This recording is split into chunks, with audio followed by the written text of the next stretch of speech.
नमस्कार दोस्तों, आपने ट्यून किया है वेणुध्वनि 90.4 के LE कनसू और आज के स्पेशल प्रोग्राम में मनीषा आपका दिल से स्वागत करती है। कहते हैं कि इंसान के दिल का रास्ता पेट से होके जाता है और इसी पेट के रास्ते करोड़ों लोगों का दिल जीतने वाले इंडियन कुजीन के पहले हीरो, जिन्होंने भारतीय पाक कला को अंतर्राष्ट्रीय स्तर पर विशेष स्थान प्राप्त कराया, जिन्होंने भारतीय पाक कला को घर के चूल्हे चौके से उभार कर एक सोफिस्टिकेटेड और प्रेस्टिजियस प्रोफेशन के रूप में लोगों के सामने परोसा, जिन्होंने नवविवाहित लड़कियों के रसोई को लेके मन का डर दूर किया, जिन्होंने घर से दूर रहने वाले कई नौजवानों को माँ के हाथ का स्वाद खुद बनाना सिखाया, जो भारतीय टेलीविजन पर सबसे लंबा चलने वाला कुकरी शो चलाते हैं। उनके अलावा टीवी चैनल फूड के जरिए देश विदेश के व्यंजन जो हमारे घर की रसोई तक लाए, जो 150 से भी ज़्यादा बेस्ट सेलिंग कुक बुक्स के लेखक हैं, जिनके खुद के रेस्टोरेंट्स में उनकी सिग्नेचर रेसिपीज लोग चाव से खाते हैं, जिनको कई सारे अवार्ड्स भी मिले हैं और जो भारतीय पाक कला को दुनिया की नंबर 1 क्यूजिन बनाने के लिए और देश की महिलाओं को पाक कला के जरिए सेल्फ सफिशिएंट बनाने का अपना सपना पूरा करने में जुटे हैं। ऐसे भारत के पहले सेलिब्रिटी शेफ अपनी मेहनत और लगन से भारत के सबसे श्रेष्ठ माने जाने वाले सम्मान पद्मश्री को प्राप्त करने वाले एक हंसमुख, सीधे और साफ दिल वाले बेहद ही मेहनती star chef Padmashri chef Sanjeev Kapoor ji आज हमारे स्टूडियो में आए हैं, जिनका नाम खुद ही में एक ब्रांड है। Welcome to our studio Sanjeev ji. बहुत बहुत शुक्रिया, thank you very much Manisha, और जितने सुनने वाले हैं उन सभी को संजीव कपूर का प्यार भरा नमस्कार। सर, आपके इंटरव्यू स्टार्ट करने से पहले मैं यही जानना चाहती हूँ कि बेलगाम आपको कैसे लगा?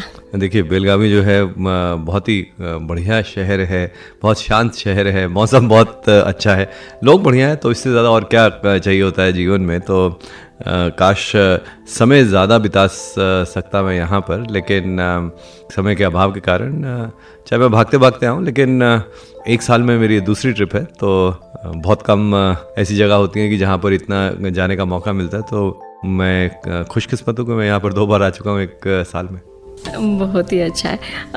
सर, खाना बनाने की जो प्रेरणा है वो आपको कहाँ से मिली? देखिए, खाना बनाने की जो प्रेरणा है वो तो सबको अपने घर में जब खाना खाते हैं तो खाना आपके आसपास ही बन रहा होता है। ऐसा नहीं कि खाना कहीं बाहर दूर बन रहा है, घर में ही बन रहा है। तो आपका परिचय खाने से होना शुरू हो जाता है और खाने के साथ में संबंध जुड़ता जाता है। जब मेरे बचपन की बात करें तो उस समय कोई ऐसे मोबाइल फ़ोन, कंप्यूटर ऐसी चीज़ें नहीं हुआ करती थी। खेलने के लिए एक्चुअली आटे से खेलने के लिए दे दिया जाता था कि अच्छा चलो बच्चा है किचन में, रसोई में दे दिया, आटे के साथ में खेलते रहे। तो वैसे खेलते खेलते कब प्रोफेशन बन गया पता ही नहीं चला। आपके इतने सारे कुकिंग शोज शुरू है, पर क्या कभी आप घर पे भी खाना बनाते हैं अभी? देखिए, हमारा टीवी चैनल है, फूड है, डिजिटल में इतनी सारी चीज़ें हैं, तो उसके लिए काफ़ी खाना बनाना पड़ता है। लेकिन वो खाना जो है वो ज़्यादातर खाना सिखाने के लिए बनाता हूँ मैं। लेकिन जो खाना घर की बात है तो मेरी बेटियाँ हैं, मेरी 2 बेटियाँ हैं, तो उनको हमेशा ऐसा लगता है कि अगर मैं घर पे हूँ तो मुझे ही बनाना चाहिए। तो ख़ास तौर से रविवार वगैरह ऐसे कुछ है जिस दिन घर पे सब हैं, तो जैसे पिछले रविवार पे लंच मैंने बनाया था। जाहिर सी बात है, आप इतने अच्छे और फेमस कुक है, तो घर पे भी कभी कभी लगता होगा उन लोगों को कि आपके हाथ का खाना चखा जाए। बिल्कुल। तो पर आपको बहुत ही कम समय मिलता होगा इसके लिए।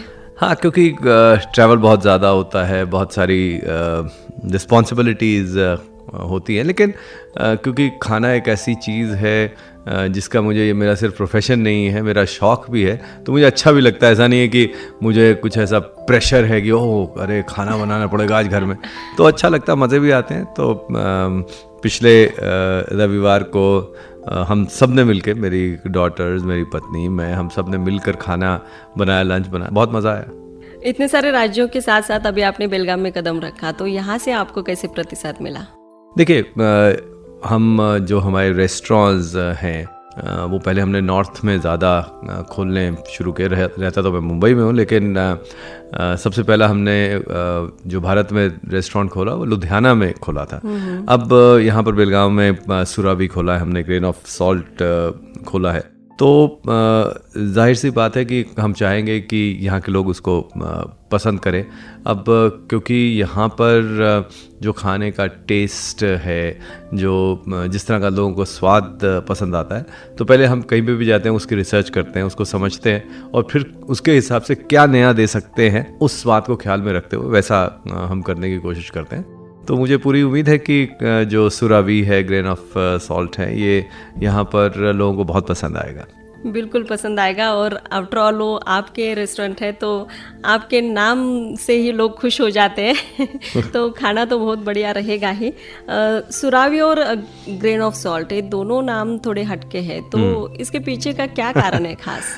देखिए, पहले ग्रेन ऑफ सॉल्ट हमने खोला था, कलकत्ते में खोला था ग्रेन ऑफ सॉल्ट। और ग्रेन ऑफ सॉल्ट जो है, नमक बहुत ही इम्पॉर्टेंट चीज़ है। मतलब हमारे यहाँ पे तो मतलब पूरी नमक के ऊपर मैं कहूँगा राजनीति हो गई थी आज से 70 साल पहले भी जो है। तो नमक वैसे भी शरीर के लिए बहुत ज़रूरी है। नमक को कुछ चीज़ें ज़िंदगी में ऐसी होती हैं जो बहुत ज़रूरी होती है, लेकिन उसको हम इग्नोर कर देते हैं, हमें समझ भी नहीं आता, हम उसको उतनी इम्पोर्टेंस नहीं देते। खाने में मेरा मानना है कि छोटी से छोटी चीज़ वो भी बहुत बड़ी होती है, और खाने में फोकस लाने के लिए, उसमें सिंसियरिटी लाने के लिए, उसमें डिटेल करने के लिए अगर छोटी चीज़ों पे ज़्यादा ध्यान दिया जाएगा तो जाहिर सी बात है खाना बहुत अच्छा बनेगा। तो इसीलिए salt, even a grain of salt, एक कण भी जो है नमक का, वो हमारे लिए इतना इम्पॉर्टेंट है कि पूरा रेस्टोरेंट का नाम ही वो है। तो वहाँ से शुरुआत की थी और कुछ हटके लगता भी है। सुरावी हमने पहला दिल्ली में किया था और उस समय लाइव म्यूज़िक के साथ हैपनिंग प्लेस, यंग लोगों के लिए, जिसमें खाना बढ़िया तो जाहिर सी बात है अगर हमारा है तो वो होगा, लेकिन उसके साथ साथ हम कहते हैं कि रेस्टोरेंट्स में फूड के साथ साथ बेवरेजेस भी इम्पॉर्टेंट होती हैं। तो इसीलिए सुरा में सुरा भी है और सुर भी है, और वी एक फ्रेंच शब्द है जिसको लाइफ जैसे बोलते हैं, सेला वी, इट इज़ लाइफ, ऐसे ही सुरा वी जिसमें सुर भी है और लाइफ भी है। अपने रियल लाइफ में संजू कपूर कैसे है? जैसे आपके सामने बैठे हो बिल्कुल वैसे ही हैं, कुछ फ़र्क नहीं है। एकदम घरेलू इंसान है संजीव कपूर, बहुत सिंपल नीड्स वाले इंसान हैं, और जैसे नॉर्मल लोग रहते हैं वैसे ही हैं, कोई फ़र्क नहीं है। पर ज़्यादातर आपको टीवी पे हम लोग देखते हैं, काफ़ी सारे लोग आपको देखते हैं, आपके शोज़ देखते हैं, फॉलो करते हैं, तो उनको भी जानना रहता है कि आपकी पर्सनल लाइफ कैसे रहते हैं, या फिर प्रोफेशनल लाइफ और पर्सनल लाइफ आप दोनों कैसे मैनेज करते हैं? देखिए, नॉर्मली क्या होता है कि जब आप किसी को टीवी में देखते हैं, कभी फिल्मों में देखते हैं, तो उनके बारे में एक छवि बन जाती है। बट नॉर्मली इंसान तो कोई नहीं बदलता, इंसान वैसे ही होते हैं। ये तो माध्यम बाद में आते हैं जिसकी वजह से जो रीच है, पहुंच बढ़ जाती है, बट इंसान तो नहीं बदलते। तो वही सुबह उठ के वॉक पे जाता हूँ, चाय भी पीता हूँ, नाश्ता भी खाता हूँ, फिल्में भी अच्छी लगती हैं, घूमना भी अच्छा लगता है, और कोई ऐसे रात को काले चश्मे नहीं पहनता मैं तो ऐसी कोई चीज़ें नहीं है जो मतलब अपने को कि हटके करने की ज़रूरत हो। सिर्फ अपना काम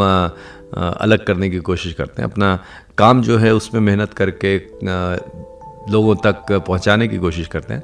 बट अदरवाइज़ जैसे सब लोग हैं, अगर मैं सबको ये कहता हूँ कि कहीं पे भी जाता हूँ तो मेरी सबसे पहली इंस्ट्रक्शन होती है कि जैसे एयरपोर्ट पे भीड़ लगी हुई होती है, मैं तो कहता नहीं, मुझे कोई लेने नहीं आएगा, मुझे कोई ऐसे बॉडीगार्ड्स नहीं चाहिए, मुझे कोई ऐसा नहीं चाहिए, मैं बैग अपने खुद उठाता हूँ। अपने कपड़े जो हैं घर में से लेकर आज अभी यहाँ पर स्टूडियो में आने से पहले होटल में अपने कपड़े खुद प्रेस करके आया हूँ। तो मैं चाहता हूँ कि जितनी चीज़ें हैं वो जितनी नॉर्मल रह सके उतनी ज़रूरी होती हैं। लेकिन कई बार क्या होता है कि क्योंकि आपका काम इस तरह से होता है कि आप ज़्यादा लोगों तक पहुंचते हैं, तो लोग अपने आप जो शख्स है उसको उनके काम से ज़्यादा बड़ा बना देते हैं। तो एक्चुअली तो काम बड़ा होता है, तो उसी को सेलिब्रेट करना चाहिए। तो मैं कोशिश करता हूँ कि भीड़ में गुम हो जाऊँ, बस ऐसी कोशिश करता हूँ। ध्वनि ध्वनि ये दो